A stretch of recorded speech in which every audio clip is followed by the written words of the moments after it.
everybody, you are about to watch a time-lapse video of this build.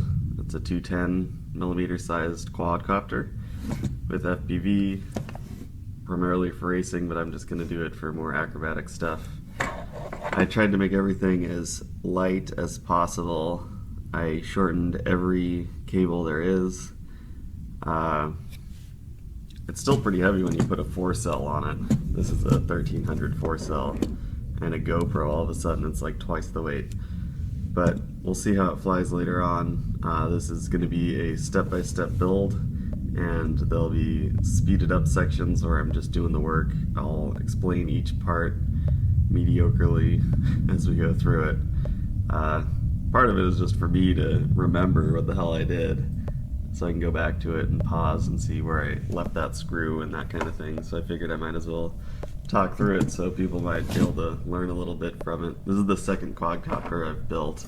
First one is here, it's a 250. It's a lot rougher, as you can tell. There's a lot more wires going on, and I didn't have the right crimping tools or crimping ends at that point. I wasn't sure I was going to get into it, so I just kind of hacked it together. And as you can see from the wiring, it's a lot more minimal on the 210. It's a lot lighter, it's a lot smaller, but it's going to be using the same propellers, so that's why people get into 210 versus 250. You can see that the propellers right here, there's about an inch of space between them. And on this one, if the propellers were on, there'd be almost no space. There's like a millimeter tolerance. And that way you save a lot of weight on the chassis, but you're still using the same power. So not only that, I'm going to run 4-cell on 20 amps instead of 12 amps with 3-cell. And these ones are Simon K. They don't even have one shot. The ones I'm putting on are BLHeli, and we can do one shot. We're going to try to set up the Betaflight stuff. I am not sure if the firmware is going to be upgradable without hacking it, so I might not get into that yet, but we'll see how it goes.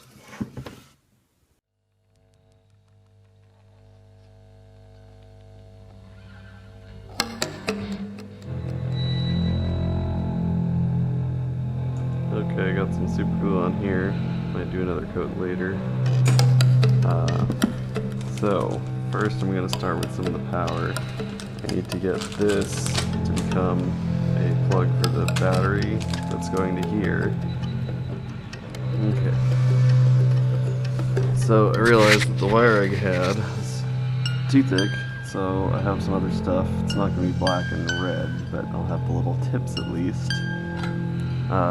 It's just way too thick, overkill, even for 4-cell, so I don't need these. This is like 12 gauge. I'm going to put on 14 gauge.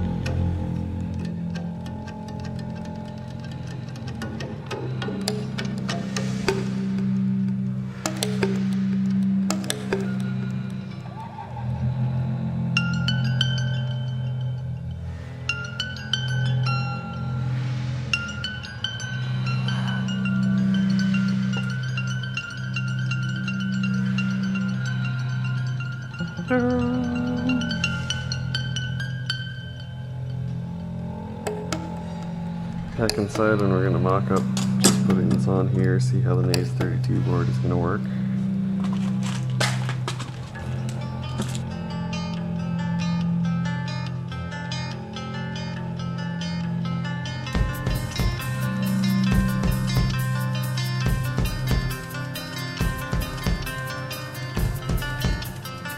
Decided I'm going to use these longer spacers because I do have 4 of them, and when I do that I'm able to flip the inputs for the ESCs on the Naze board, so now they're on the bottom instead of on the top.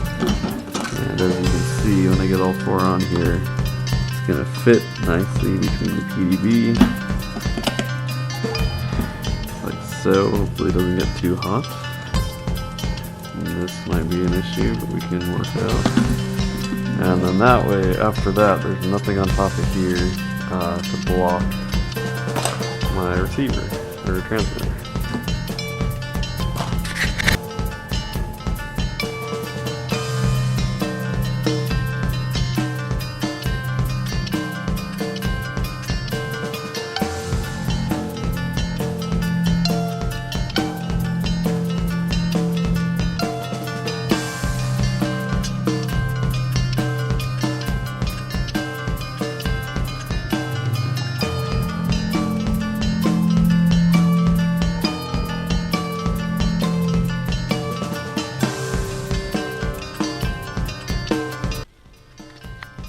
Okay, I got the motors, and they are legitimate, apparently. Let's open one up. This is the new version 2. It's apparently cooler because of this design, which is kind of probably copying the Inspire one shape. And these holes are cut out more. I don't know if it's to lighten it or to make the air go through it faster. It's probably both in their marketing.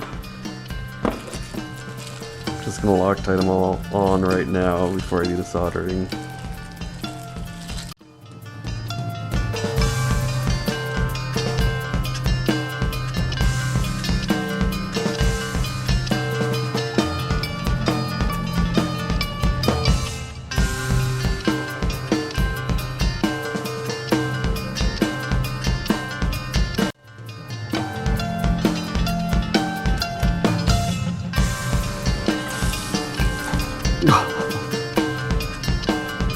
Gonna go ahead and plug that in.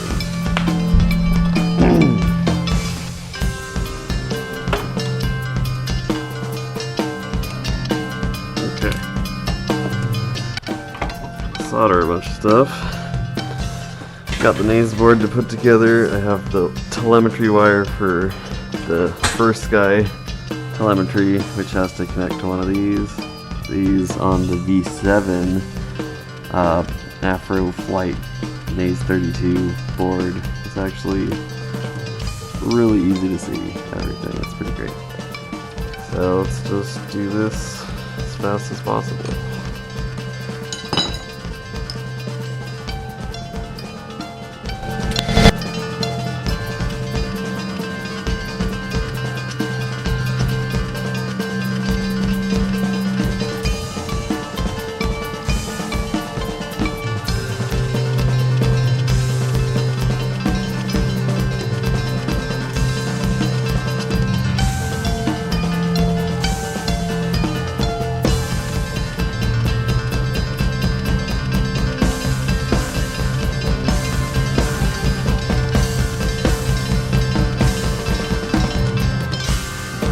Okay, I need to cut down this telemetry wire and then wire it right here. I already did it, but I realized it's way too long, so I need to shorten it first.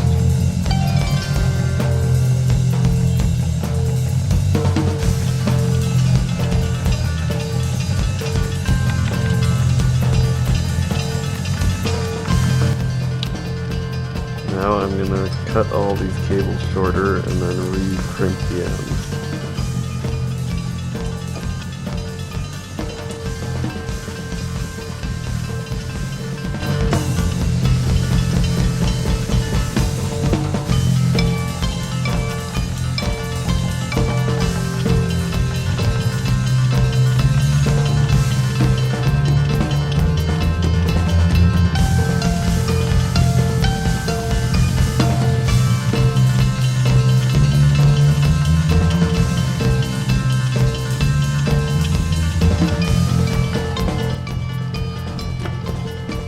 So these are backwards.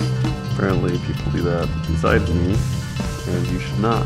I don't think I'm going to unsolder it, because it's going to be such a bitch. I should have figured out that these are so long for a reason, and they shouldn't be there, but I didn't, so maybe I can figure it out. Thinking if I take off the plastic bits, I can either solder on the metal parts directly here, so I'm not going to take them off ever anyway, if I hopefully put them in the right spot the first time, or maybe I don't even need to solder it, and just without this plastic here, there'll be enough room, and it'll be secure enough.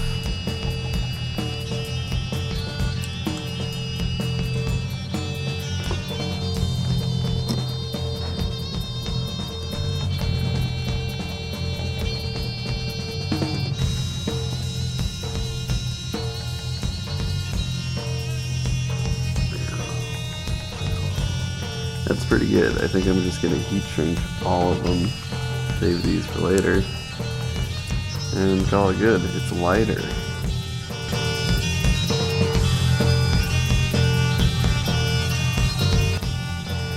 Okay, so I'm going to solder on a buzzer, which I have right here.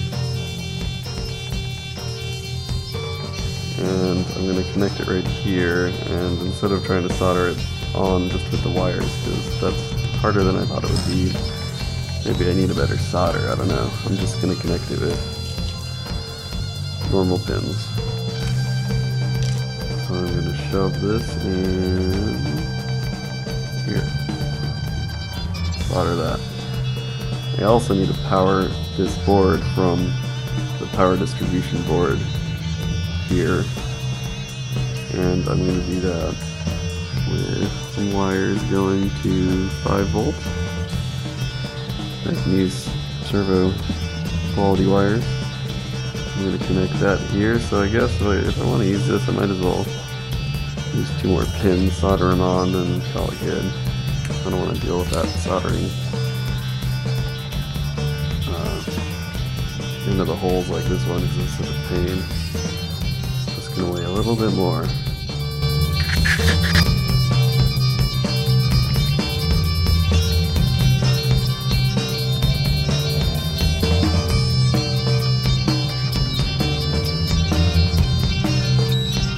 Heat shrink. More heat shrink.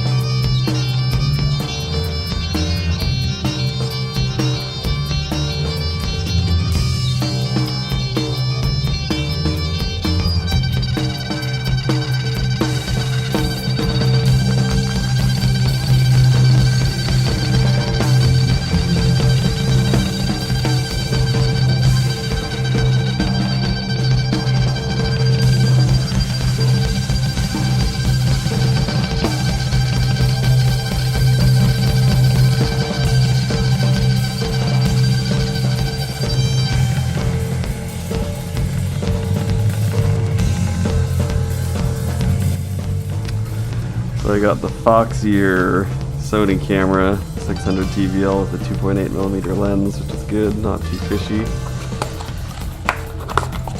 Let's see what we got. So it has a controller to adjust all the settings, which is cool. And then there's a bracket which you can use to adjust the angle of the camera.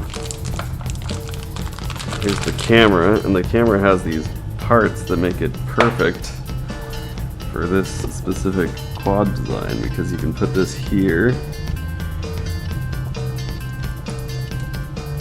and you're gonna have the camera resting here, connected right like that, and I can pivot, and then you just screw it on.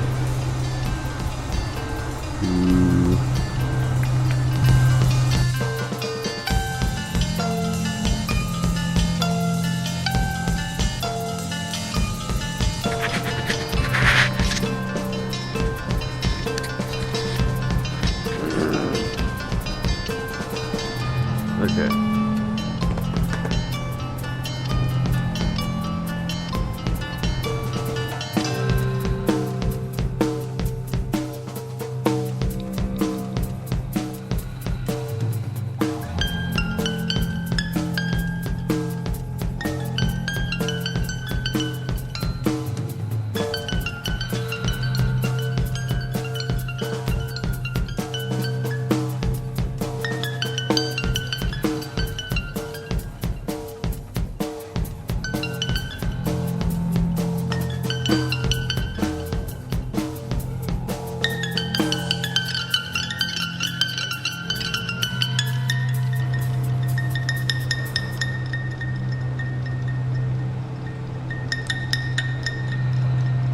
There we go.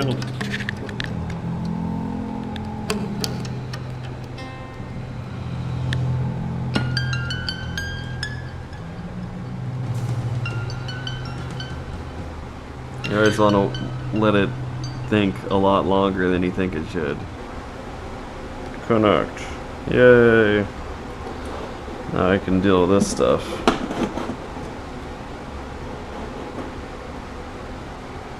Calibrate.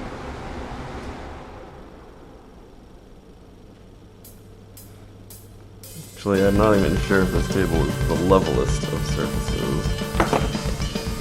Put it on this granite countertop.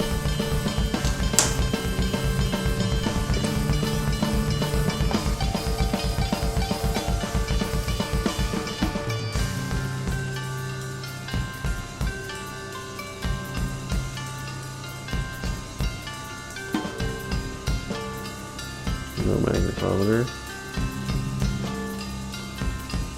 Man, I've got a lot of work to do. Okay, now to adjust some of the settings.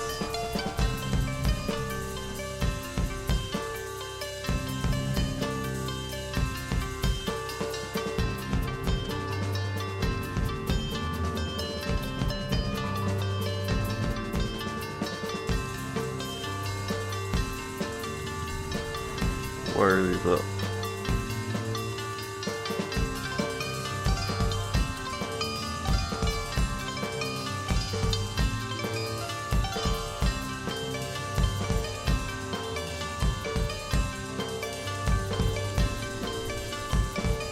Put the chassis together.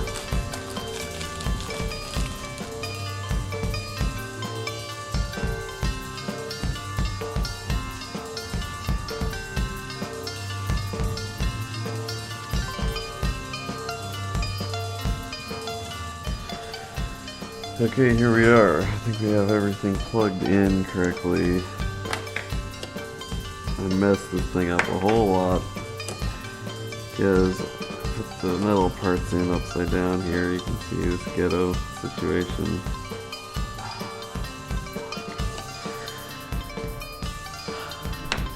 But it's lighter, so I'm going to plug it in and get it all working without the FPV gear first, just to make sure the motors are spinning in the right direction and everything like that.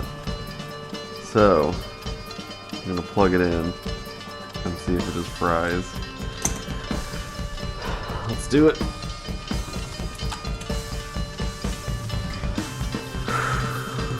Power.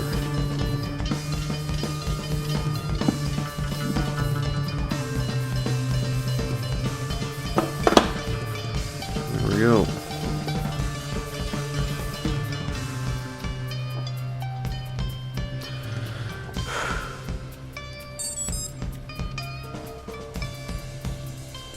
It made a noise.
Now I'm going to short the pins on 12 volts for the camera.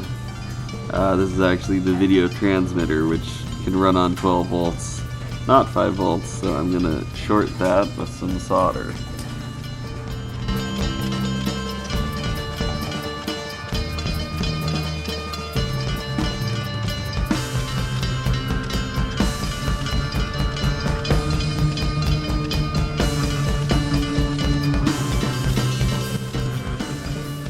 Do a smoke test.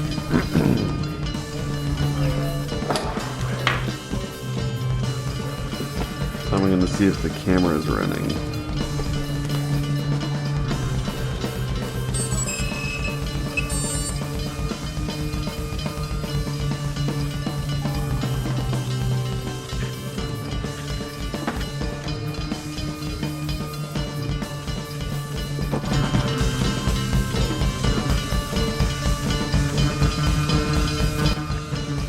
I'm going to add these little linkages to the bottom here, just as little skids, because I have them. They're pretty light.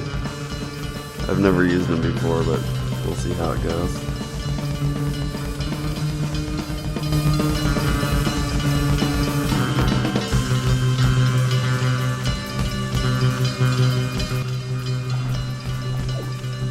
Okay, now I'm gonna get these antennas out of the way the same way I did here with zip ties and heat shrink.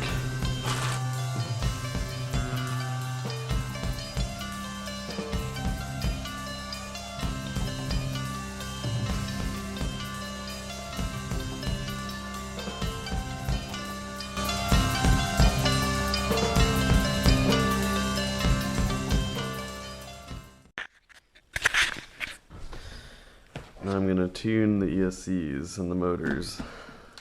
Forgot to do that earlier, but now that it's all set up, we're going to do it.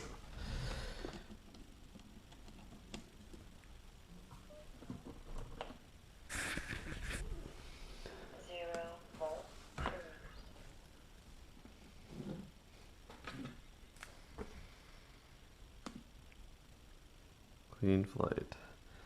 Motors. I understand. Full speed. When you plug it in to the power.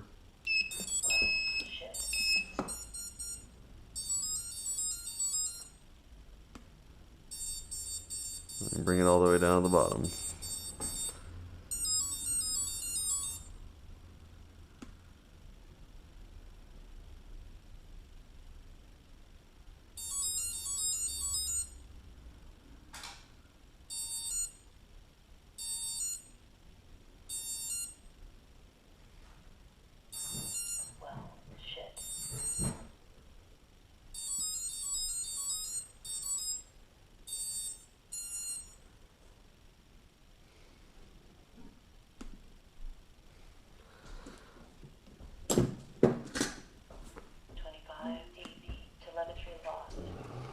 See how that worked.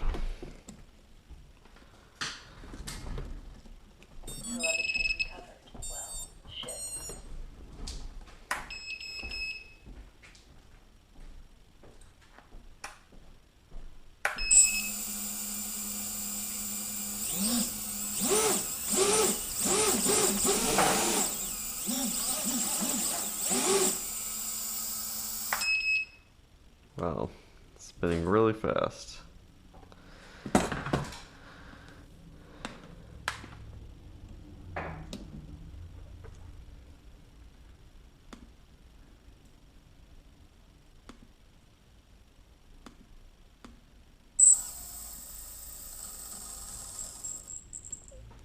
So I'm just adjusting in increments small as possible to get it just moving. I like when they're just moving a little bit so you know it's armed, but it's not going to lift off the ground, because if it's completely still and it's armed, when you pick it up, the blades start moving trying to level it and it cuts you up, so don't do that. 1024 looks good. So under setup, configuration, minimum 1024. Reboot.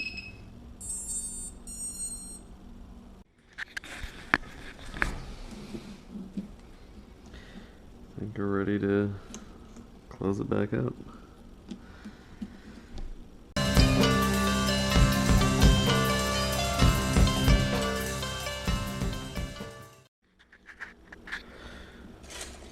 Put on these 5-inch 30 gem fan blades first. I have all these bullnose ones, which are a lot nicer and better in every way, but they're a lot scarier, so I'm just going to try these ones first because they're a little softer.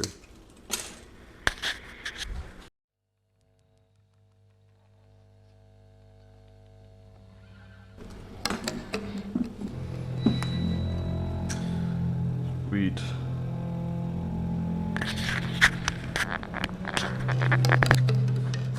So I did some CAD. I'm pretty good at SolidWorks, so I just kind of hacked this together and made a 30-degree mount for the GoPro that actually, I don't know if you can see that, but it clicks in here into this cutout hole really nicely. It has a little hook on this side. We'll see if it breaks or not, but it's kind of cool. And I love these millibands. If you don't have millibands, you should get some. It's like a zip tie that's reusable and kind of rubbery, so it's really easy to use. It just goes on like this and through like this. Good enough. So I'm calling this build complete. I do have some pretty cool little LEDs I'm going to put on later, but that's pretty self-explanatory. Let's check out the weight without the battery. We have 305 grams. Now I have this 4-cell that's 1000 milliamps, 60C, pretty sweet, Readymade RC, it was pretty affordable. Let's add that, 415 grams. Now let's put on a GoPro. Is there a battery in this? No.